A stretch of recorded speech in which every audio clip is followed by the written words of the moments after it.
사도신경으로 신앙 고백하심으로 토요일 새벽 기도회를 시작하겠습니다.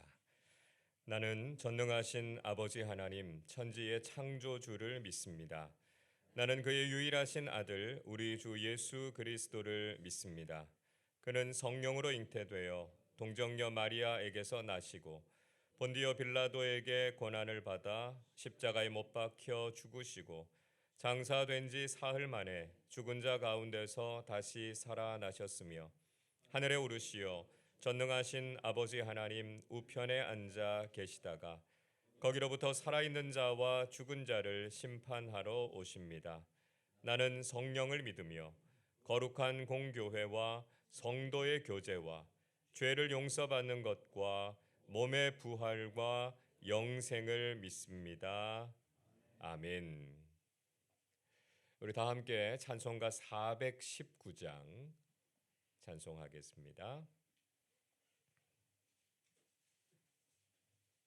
찬송가 419장입니다.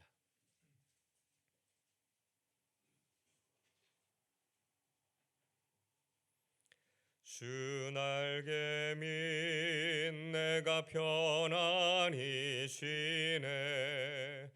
밤 깊고 비바람 불어쳐도 아버지께서 날 지켜주시니 거기서 편안히 쉬리로다. 주 날개 밑 평안하다. 그 사랑 끊을 자니뇨. 주 날개 밑 내 쉬는 영혼 영원히 거기서 살리. 주 날개 밑 나의 피난처 되니 거기서 쉬기를 원하노라. 세상이 나를 위로치 못하나 거기서 평화를 누리리라. 주 날개 밑 평안하다. 그 사랑 끊을 자니뇨. 주 날개 밑 내 쉬는 영혼 영원히 거기서 살리. 주 날개 밑 참된 기쁨이 있네. 고달픈 세상 길 가는 동안 나 거기 숨어 돌보심을 받고 영원한 안식을 얻으리라. 주 날개 밑 평안하다.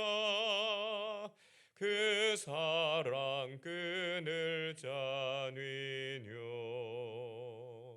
주 날개 밑 내 쉬는 영혼 영원히 거기서 살리.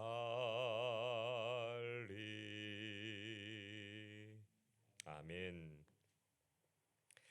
오늘 이 새벽에 우리에게 주시는 하나님의 말씀은 신약성경 빌립보서 4장 10절부터 23절까지 말씀입니다. 신약성경 322면에 있습니다. 빌립보서 4장 10절부터 23절까지 말씀입니다.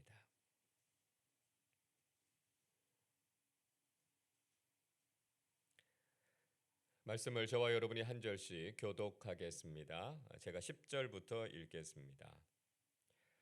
내가 주 안에서 크게 기뻐함은 너희가 나를 생각하던 것이 이제 다시 싹이 남이니 너희가 또한 이를 위하여 생각은 하였으나 기회가 없었느니라. 내가 궁핍함으로 말하는 것이 아니니라.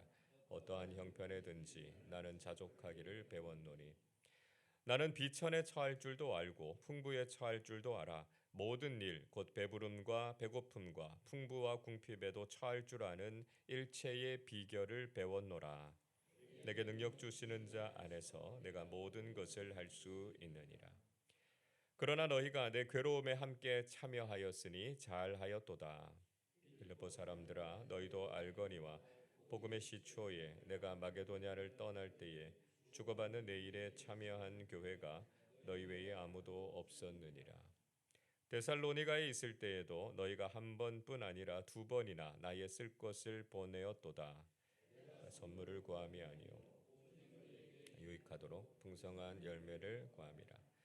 내게는 모든 것이 있고 또 풍부한지라. 에바브로디도 편에 너희가 준 것을 받음으로 내가 풍족하니 이는 받으실 만한 향기로운 제물이요 하나님을 기쁘시게 한 것이라.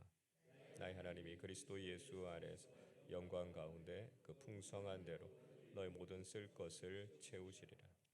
하나님 곧 우리 아버지께 세세무궁하도록 영광을 돌릴지어다. 아멘. 예수 안에 있는 성도에게 각각 문안하라. 나와 함께 있는 형제들이 너희에게 문안하고 모든 성도들이 너희에게 문안하되 특히 가이사의 집 사람들 중 몇이니라. 주 예수 그리스도의 은혜가 너희 심령에 있을지어다. 아멘. 바울은 빌립보 교회를 보면서 늘 기쁨이 가득했습니다. 10절에서 다시 한번 바울은 빌립보 교회를 생각하면서 크게 기뻐할 일이 있다라고 하는 것을 말씀하고 있습니다. 자, 그 이유는 빌립보 교회가 바울을 생각하던 것이 이제 싹이 나서 눈에 보이는 결실로 나타나게 됐다라고 하는 것이었습니다. 자, 그러면 구체적으로 이 일은 어떤 것이었을까요? 아마도 그동안 빌립보 교회가 바울에게 보냈던 이 재정적인 지원이 한동안 끊어졌었는데 에바브라디도가 옴을 따라서 다시 후원이 시작된 일을 가리켜서 이야기하는 것일 것입니다. 그래서 그동안은 어떻게 하면 좋을까 이 빌립보 교회가 생각만 하고 있었는데요. 에바브로디도를 보냄으로써 그 기회가 열리게 됐다라고 하는 것을 바울이 이야기하고 있습니다. 자, 그렇다면 그동안 바울의 사역이 얼마나 힘들었겠습니까? 후원이 끊어졌고 또 필요한 재정이 없는 상황에서 선교 사역을 해야 한다라고 하는 것이 참 막막하고 답답했을 것입니다. 그러나 그 가운데서도 바울은 놀라운 비결을 알고 있었다 이렇게 말씀하고 있습니다. 11절을 보십시오. 내가 궁핍함으로 말하는 것이 아니니라 어떠한 형편에든지 나는 자족하기를 배웠노니 말씀하고 있습니다.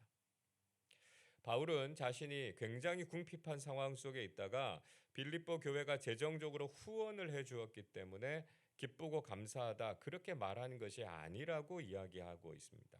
바울은 그 어떠한 형편에서든지 자족하기를 배웠다 그렇게 고백하고 있습니다. 이 자족하다라고 하는 헬라어 단어 아우타르케스라고 하는 말인데요.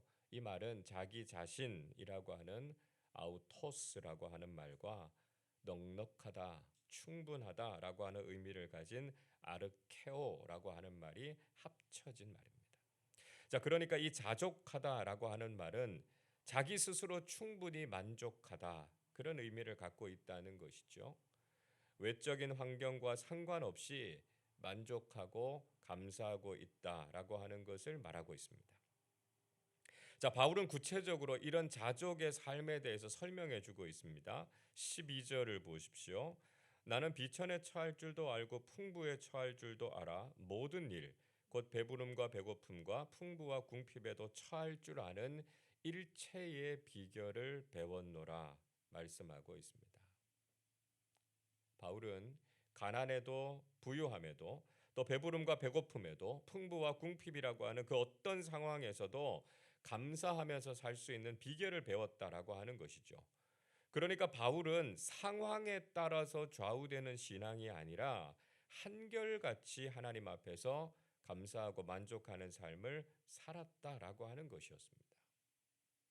자, 이런 삶은 바울만이 아니라 신앙의 위인들이 경험했던 삶의 고백이었습니다.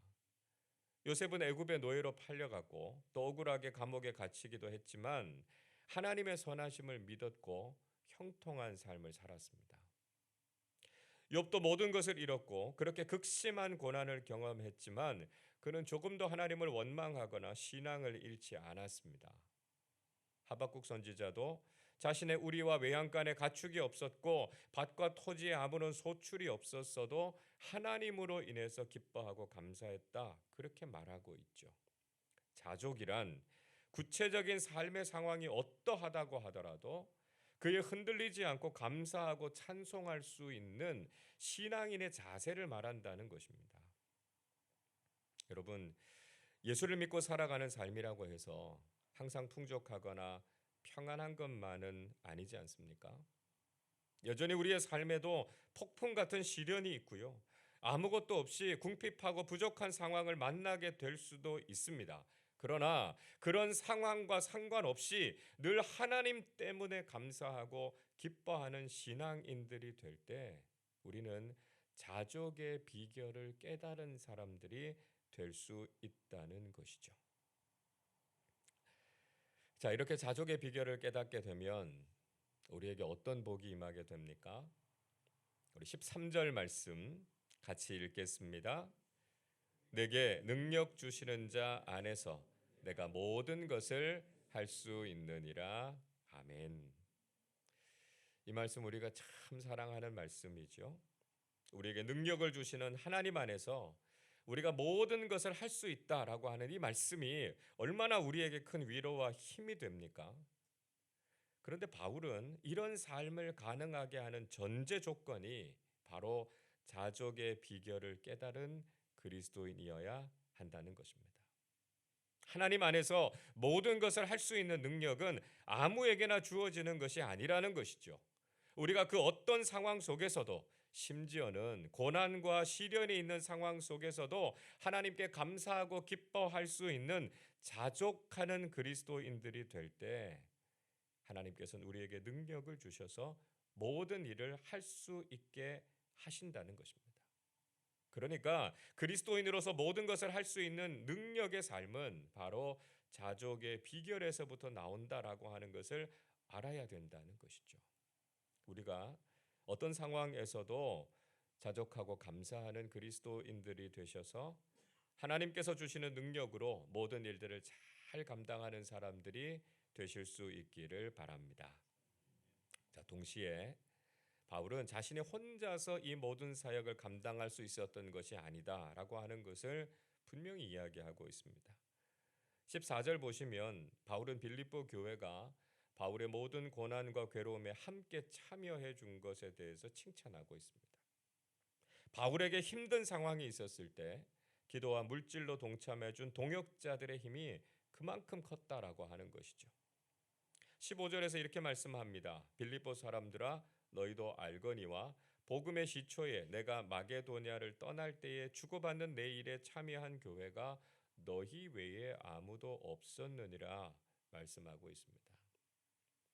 바울은 자신이 마게도냐 지방을 떠나서 아가야로 내려가서 복음을 전할 때 자신을 후원하고 도왔던 교회가 빌립보 교회밖에 없었다. 이렇게 감사하고 있습니다. 또 16절에서도요. 마게도냐의 두 번째 도시였던 데살로니가에서 사역을 할 때도 빌립보 교회가 두 번이나 바울을 돕고 후원했다라고 하는 것이죠. 자, 그러나 바울은 단지 빌립보 교인들의 재정적인 후원으로 인해서 기뻐하고 그것만 기대하고 있었던 것은 아니라는 것이죠. 17절을 보십시오. 내가 선물을 구함이 아니요 오직 너희에게 유익하도록 풍성한 열매를 구함이라 말씀합니다. 자, 여기에서 열매라고 선물이라고 하는 것 빌립보 교회의 경제적인 후원을 말하는 겁니다. 이 바울의 대적자들은요. 그저 바울이 빌립보 교회에서 더 많은 후원을 받는 것 그걸 목적으로 하고 있다. 이렇게 공격하기도 했습니다. 그러나 오히려 바울은 자신이 빌립보 교회에 선물을 요구하는 것, 재정적인 후원을 요구하려고 하는 것이 아니라 빌립보 교회가 신앙에 좋은 열매를 맺기를 원한다. 그렇게 이야기하고 있습니다. 즉 그들이 성숙하고 건강한 교회로서 신앙에 좋은 열매를 맺는 교회가 되는 것. 이게 정말 바울이 기대하고 있었던 것이다라고 하는 것을 밝히고 있는 것이죠. 자, 동시에 바울은 빌립보 교회의 아낌없는 사랑과 후원에 대해서도 감사했습니다. 18절 보시면 에바브로디도 편으로 빌립보 교회가 보내준 선교 헌금으로 인해서 바울이 사역을 잘 감당할 수 있었다라고 하는 것이죠. 이것이 하나님께 드린 예물이었다. 그렇게 이야기하고요. 하나님을 기쁘시게 하는 일을 한 것이라고요. 칭찬했습니다. 그리고 19절에서 하나님의 일에 헌신한 빌립보 교회에도 하나님께서 풍성한 은혜로 채워주실 것이다. 이렇게 축복하면서 확신하고 있습니다. 바울은 빌립보서를 마무리하면서 문안 인사를 전하고 있습니다. 21절, 22절 이렇게 말씀합니다. 그리스도 예수 안에 있는 성도에게 각각 문안하라. 나와 함께 있는 형제들이 너희에게 문안하고 모든 성도들이 너희에게 문안하되 특히 가이사의 집 사람들 중 몇이니라 말씀합니다. 자, 바울은 그리스도 예수 안에 있는 성도들에게 문안할 것을 부탁하면서 자신과 함께하는 형제들의 문안 인사도 전하고 있습니다. 특별히 바울은 가이사의 집 사람들 중에 몇 사람이 빌립보 교인들에게 문안한다 이렇게 말하고 있습니다. 이 가이사의 집 사람들이라고 하는 말은 로마 왕궁의 고위직 관리들이나 행정 관리직 등에 고용된 사람들이다 이렇게 볼 수 있습니다. 자, 이 가이사의 집 사람들이 그들에게 안부를 전한 이유가 무엇이었을까요? 자, 아마도 이 빌립보라고 하는 도시가 당시의 로마의 식민지였고요. 그곳에 로마 정부의 관리들이 파견을 나왔다가 바울을 통해서 복음을 듣고 빌립보 교회에서 예수를 믿고 신앙생활을 했던 것 같습니다. 그래서 이후에 본국으로 돌아가서 함께 신앙생활했던 이 빌립보 교인들에게 문안 인사를 전했던 것이죠. 당시에 바울이 로마의 감옥에 갇혀 있었기 때문에 그들의 안부 인사도 바울이 전할 수 있었던 것이었습니다. 자, 마지막으로 바울은 예수 그리스도의 은혜가 그들과 함께 할 것을 축복하면서 빌립보서를 마치고 있습니다. 바울은 로마의 감옥에 갇혀서도 자신을 위해서 애써준 빌립보 교회를 향해서 감사의 인사와 문안을 전하고 있습니다. 예수 그리스도의 복음의 사역을 위해서 헌신해 준 사람들이 그저 고마울 따름이었다라고 하는 것이죠. 저도 목회를 하면서 또 함께 수고하고 동역해 주는 우리 교역자들과 또 우리 교우들을 생각할 때마다 참 감사한 마음이 많습니다. 우리 각자가 있는 자리, 또 섬김의 모습이 다 다르지만 복음을 위해서 함께 애써주는 사람들이 있다라고 하는 것이 얼마나 감사한 일인지 모릅니다. 우리에게 좋은 공동체와 또 좋은 동역자들을 세워주신 하나님께 감사드리고 서로를 위해서 감사하고 격려하는 사람들이 되시기를 바랍니다. 그래서 앞으로도 하나님 나라와 주님의 복음을 위해서 동역하고 하나님의 영광을 위해서 더욱 귀하게 쓰임받는 믿음의 사람들이 되시기를 주님의 이름으로 축원합니다. 기도하겠습니다. 사랑과 은혜가 풍성하신 하나님 아버지, 저희들을 구원해 주시고 복음을 위한 귀한 일꾼으로 세워주심에 감사드립니다. 저희들이 신앙생활을 하는 동안 외적인 상황과 환경에 좌우되지 않게 하시고 언제나 자족의 비결을 깨닫고 늘 감사하는 사람들이 되게 해 주옵소서. 그래서 하나님께서 우리에게 능력을 주셔서 모든 일들을 잘 감당하게 하시는 좋은 믿음의 일꾼들로 살아가게 해 주옵소서. 바울의 복음 사역을 위해서 빌립보 교회가 헌신적으로 동역했던 것처럼 우리 아름다운 교회가 지금도 하나님 나라와 복음을 위해서 일하는 모든 사역자들과 선교사님들의 귀한 동역자가 되게 하셔서 힘이 되고 격려가 되는 존재로 살아가게 해 주옵소서.